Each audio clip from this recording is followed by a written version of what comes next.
Student সকলকে আমার YouTube চ্যানেলে স্বাগত জানাই।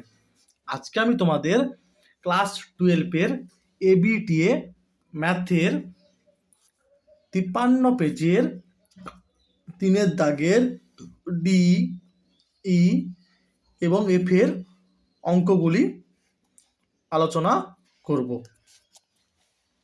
প্রথমে দেখো, ত্রিভুজ এবিসি এর ভরকেন্দ্র জি হলে প্রমাণ করো যে এইটা সমান জিরো ভেক্টর। তোমরা এটা এসএনদের বইতে পেয়ে যাবে, 681 পেজে এসএনদের বইতে পেয়ে যাবে, ঠিক আছে। দেখো, এটা ক্লাস 9-এর বইতে এখানে আছে। এটা কি ভর কেন্দ্র, এই যে বিই, সিএফ আর এডি, এই তিনটি মধ্যমা যেখানে মিলিত হয়েছে সেইটা হচ্ছে ত্রিভুজের ভর কেন্দ্র। জিটা তাহলে ত্রিভুজের কি ভর কেন্দ্র।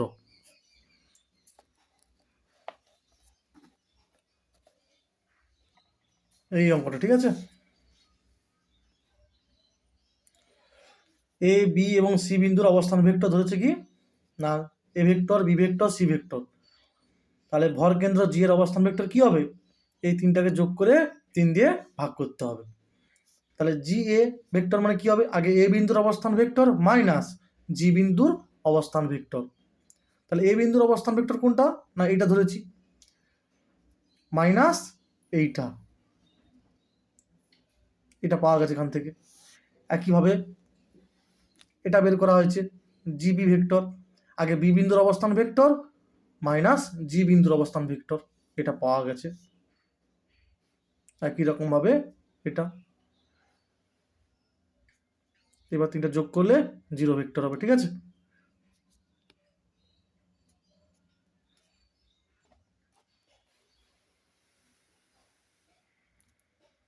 তারপরে দেখো, যদি এ, বি, সি এবং ডি বিন্দু চারটি সমতলিক হয় তবে এক্স এর মান নির্ণয় করো। আগে লিখেছি সব, দেখো এ বিন্দুর অবস্থান ভেক্টর কি হবে? তো দেখো এখানে আছে কি 3, 2, 1, তাহলে হবে 3i cap plus 2j cap plus k cap. একই রকম বি বিন্দুর অবস্থান vector 4i cap plus x j cap plus 5k cap. এইভাবে এগুলো লিখতে হবে, ঠিক আছে। এইভাবে সি বিন্দুর অবস্থান ভেক্টর আর ডি বিন্দুর অবস্থান ভেক্টর। তাহলে কি হবে? এ বি ভেক্টর মানে কি? বি বিন্দুর অবস্থান ভেক্টর মাইনাস এ বিন্দুর অবস্থান ভেক্টর। একই রকম এসি ভেক্টর, সি বিন্দুর অবস্থান ভেক্টর মাইনাস এ বিন্দুর অবস্থান ভেক্টর, ঠিক আছে। দেখো 2j ক্যাপ আর এই যে মাইনাস প্লাসে মাইনাস হবে না, 2j ক্যাপ, ওই জন্য জে ক্যাপটা নেই, কেটে যাবে। মানে লিখতে পারো 0j cap, 0 into j cap. আর এই যে মাইনাস প্লাসে মাইনাস কে ক্যাপ আর মাইনাস 2k ক্যাপ মানে মাইনাস 3k ক্যাপ।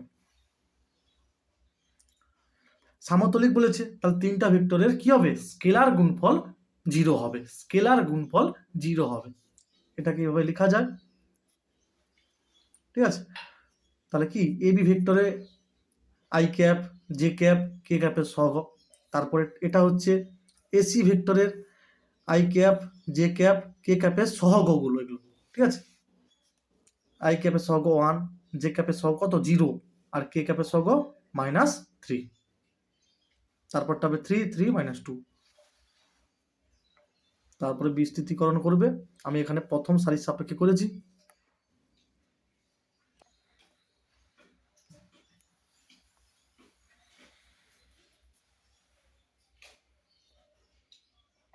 অ্যান্সার হবে 5। তারপরে দেখো, এটা খুব ভালো অঙ্ক, প্রমাণ করতে হবে, ঠিক আছে। এটা সমান এটা, তারপরে এটা। আচ্ছা, প্রথমে এই সূত্রটা কাজে লাগানো হবে, ঠিক আছে। a মাইনাস এক্স, এটা f of a minus x dx, এটা কাজে লাগিয়েছি। দেখো এক্সের জায়গায় π/2 মাইনাস এক্স, প্রথমে আই ধরেছি, ঠিক আছে। মনে করি ক্যাপিটাল আই সমান, তাহলে সাইড 90 ডিগ্রি মাইনাস এক্স কি হয়? কস এক্স হয়। তাহলে প্রথমটা প্রমাণ হয়ে গেল। আচ্ছা, এরপরে দেখো কি করেছি। আচ্ছা, এটা আই সমান, আবার এটা সমান তো এটা বেরিয়েছে, তাহলে এটাও কি হবে, আই হবে। আমি কি করেছি, এটা যোগ করেছি, আর এটা যোগ করেছি, তাহলে 2i সমান। ঠিক আছে। আচ্ছা, এবার এটা থেকে এটা লেখা যায় কি করে বলো দেখি। আচ্ছা, ক্লাস 9-এ ছিল লগারিদমের সূত্র, লগ এ বি মানে কি হয়, লগ এ প্লাস লগ বি, লগ এ প্লাস লগ বি, তারপর যেমন ইন্টিগ্রেশন আর যা দেওয়া আছে। ঠিক আছে। এরপর দেখো এখানে হাফ গুণ করলে কি হবে, 2 sin x cos x হবে না, ওই জন্য sin 2x, মানে sin 2x এর সূত্র কি হয়, 2 sin x cos x, 2 কেটে গেলে কি থাকে, sin x cos x সাজানো হয়েছে। ঠিক আছে।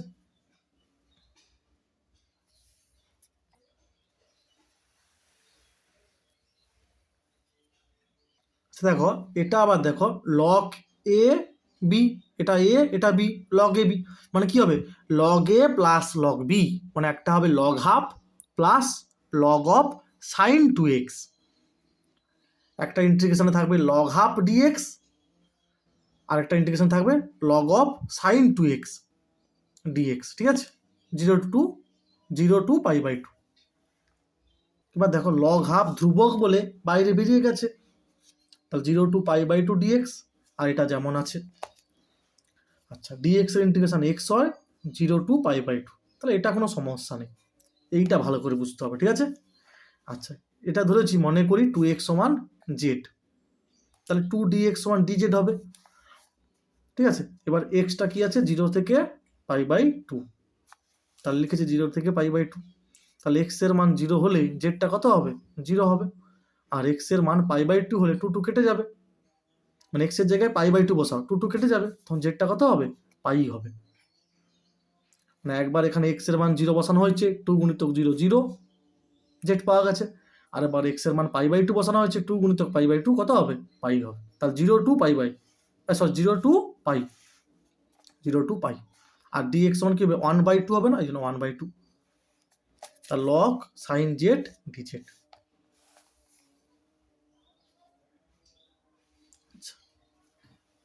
এরপর কি লিখেছি দেখো, এটা কি হবে, π/2 - 0 হবে, মানে আগে π/2 বসবে, -0 হবে, মানে π/2 পাওয়া যাবে। ঠিক আছে। এই জন্য লিখেছি π/2 লগ হাফ। আচ্ছা, এটাকে আবার সাজিয়েছি পাইটাকে, 2 গুণিতক π/2, 2 গুণিতক π/2, দেখো 2 গুণিতক π/2, আর এটা যা আছে। এইবারে দেখো এটা কি হলো বলতে কি, এটা হলো দেখো 0 টু 2a, 0 টু 2a, এই 2টা নিচে চলে এসেছে, তাহলে 0 টু a, 0 টু a, বাকি যা আছে। এটা কেন হলো ভালো করে দেখো, সাপোজ এটাকে এফ অফ জেড ধরবো, মানে মনে করি এখানে লিখবে, মনে করি এফ অফ জেড সমান লগ অফ সাইন জেড, তাহলে এফ অফ কি হবে, জেডের জায়গায় হবে 2 গুণিতক π/2 মাইনাস জেড, মানে লগ অফ সাইন, তাহলে জেডের জায়গায় কি লিখবো, এইটা লিখবো, মানে অ্যাকচুয়ালি 2 না লিখে লিখবো পাই মাইনাস জেড।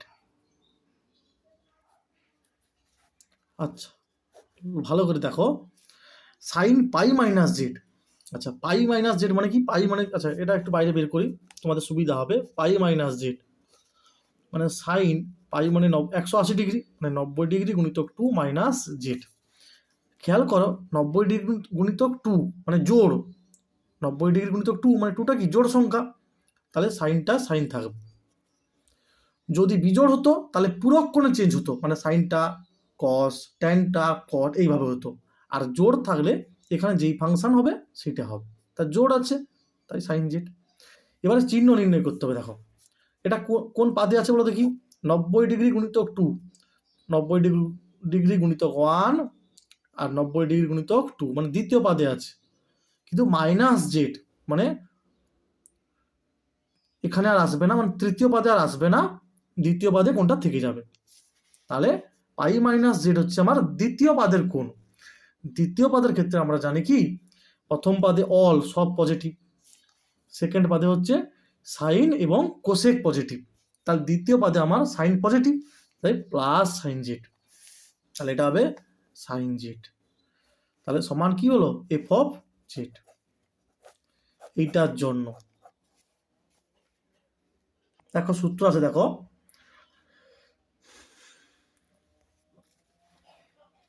এইটা দেখো 0 to 2a f of x dx সমান, এই 2টা আগের দিকে আসবে কখন, মানে 2 0 to f of x dx হবে কখন না, যদি f of 2a minus x সমান f of x হয়। এই কারণে f of 2a minus x মানে এই যে 2a এখানে আসবে, 2a minus x যদি f of x হয় তখন এটা লেখা যায়। তাহলে দেখো 0 to 2a, তাহলে এটাকে f of z ধরেছি আমি, ওই কারণে এটা করেছি, ঠিক আছে। সেখানে ছিল f of 2a minus x, এখানে ভাবো f of 2a minus z, আবার এটা এখানে জেডের জায়গায় বসিয়েছি, সমান কি পেয়েছি, f of z পেয়েছি। যার জন্য 2টা আগের দিকে এসছে 0 to π/2। আচ্ছা, ঠিক আছে, ওই কারণে এই এটা যখন মানে f of 2a minus x সমান f of x হলে 2 to 0 to a হবে, ঠিক আছে। 2টা আগের দিকে আসবে, মানে 0 to 2 এর 2টা আগের দিকে আসবে, এইটা, ঠিক আছে। আরেকটা সূত্র দেখো, এই যে a to b f of x dx সমান a to b f of z dz লেখা যায়, মানে জাস্ট ভ্যারিয়েবলটা চেঞ্জ হয়েছে, ঠিক আছে, এটাও লেখা যায়। আচ্ছা, ওই কারণে দেখো এটা তো কেটে যাবে, তাহলে 0 to π/2 log of sin z সমান 0 to π/2 log of sin x dx লেখা যায়। এটা সমান কি, প্রথমে ধরেছিলাম i, তাহলে 2i minus i সমান এটা হবে। খুব ভালো অঙ্ক, ভালো করে দেখবে, একটু বারবার ধরে দেখবে, বুঝতে পারবে।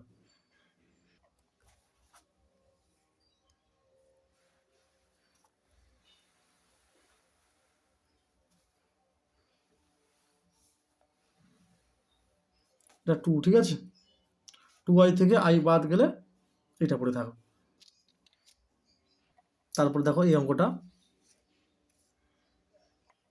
ঠিক আছে, এসএনদের বইতে 405 পৃষ্ঠাতে আছে, দেখে নেবে তোমরা। এইখান থেকে হবে, ঠিক আছে, এইখান থেকে এগুলো সব হবে।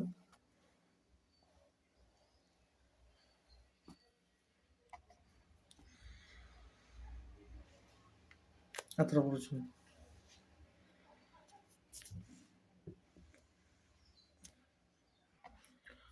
দেখো এ 4 বারের মধ্যে 3 বার এবং বি 6 বারের মধ্যে 5 বার সত্য কথা বলে। একই ঘটনা বিবৃতি করতে তাদের পরস্পর বিরোধিতা করার সম্ভাবনা কত? মনে করি এ সত্য কথা বলার ঘটনা x এবং বি সত্য কথা বলার ঘটনা y, তাহলে প্রবাবিলিটি অফ x কত হবে, 3/4, মানে 4 বারের মধ্যে 3 বার সত্য কথা বলে, তাই 3/4। তাহলে এর হচ্ছে সত্য কথা না বলার সম্ভাবনা, ঠিক আছে, কমপ্লিমেন্ট।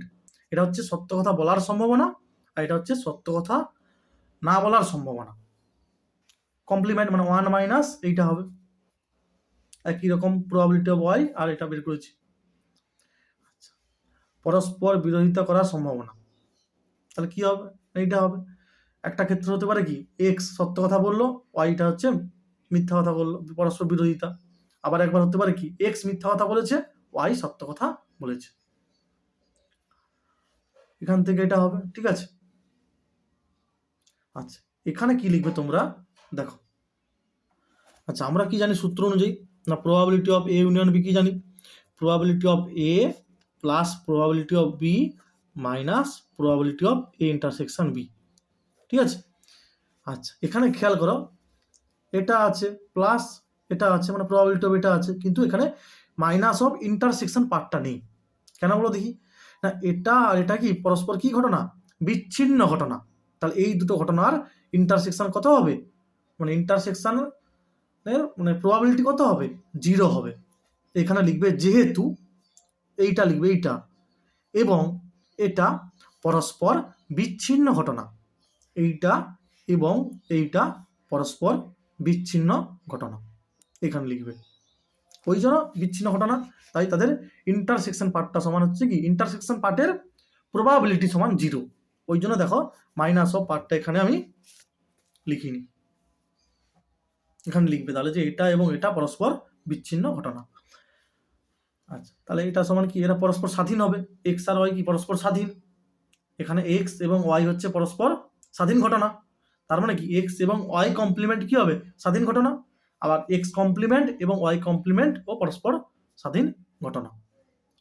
তাহলে স্বাধীন হলে এখান থেকে এটা লেখা যায়, এখান থেকে এটা, তারপর মানগুলো বসিয়েছি, এটা উত্তর।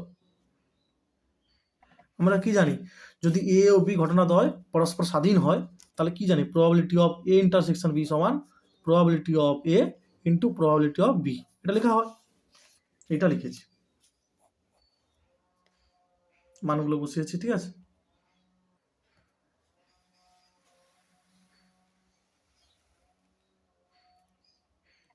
আট থেকে 24 1/3 হবে। একটি ঝোঁকশূন্য পাশা একবার গড়িয়ে দেওয়া হলে তার উপর প্রাপ্ত সংখ্যার ভেদমান নির্ণয় কর। একটি ঝোঁকশূন্য পাশা একবার ছোড়া হলে বা গড়িয়ে দেওয়া হলে তার উপর প্রাপ্ত অঙ্ক যদি এক্স হয় তবে এক্স এর সম্ভাবনা বিভাজন হবে। সম্ভাবনা বিভাজন হবে কি হবে না, কি থাকে, পাশাতে 1 থাকে, তাহলে তার সম্ভাবনা হবে 1/6। 2 পয়েন্টটার সম্ভাবনা কত, 1/6, প্রত্যেকটা এইভাবে হবে, ঠিক আছে। মোট তো 6টা পয়েন্ট থাকে, প্রত্যেকটা পয়েন্টে পড়ার সম্ভাবনা কত হবে, 1/6, প্রত্যেকটা পয়েন্ট পড়ার সম্ভাবনা হবে 1/6। তাহলে গড় মান কি হবে না, গড় মান সমান 1 গুণিতক 1/6 প্লাস 2 গুণিতক 1/6 প্লাস 3 গুণিতক 1/6, এইভাবে করা হয়েছে, ঠিক আছে, এটা করা হয়েছে। আচ্ছা, এরপরে কি করবে, এখানে এটা করবে, এরপরে সমান 1/6 কমন নেবে আর বন্ধনীর ভিতরে লিখবে 1 plus 2 plus 3 plus 4 plus 5 plus 6, তাহলে কত হবে, 6 5 11 4 15 3 18 20 21, 21/6, 3 7 21, 3 2 6, 7/2, ঠিক আছে, 7/2, ওই জন্য দেখো লিখেছি 7/2। আচ্ছা, ভেদমান হবে সমান কি হবে না, 1/6 গুণিত 1 এর হোল স্কোয়ার প্লাস 1/6 গুণিত 2 এর হোল স্কোয়ার দিয়ে থার্ড ব্র্যাকেট মাইনাস যে 7/2 বেরিয়েছে এর হোল স্কোয়ার হবে, ঠিক আছে, সূত্র এটা, থার্ড ব্র্যাকেট দিয়ে মাইনাস গড় মান যেটা বেরিয়েছে তার হোল স্কোয়ার, ক্যালকুলেশন করবে 35/12 হবে। এই যে ভেদমানের সূত্র, ঠিক আছে, এটা কাজে লাগে, মানে যে গড় মানের হোল স্কোয়ার হয় না, এটা লিখেছিলাম, এটা সূত্র, তোমাদের বইতেই হয়ে দেওয়া আছে, দেখেছো সূত্র, ভেদমান সিগমা স্কোয়ার হলে এই যে এই সূত্রটা ফলো করে করা হয়েছে, ঠিক আছে।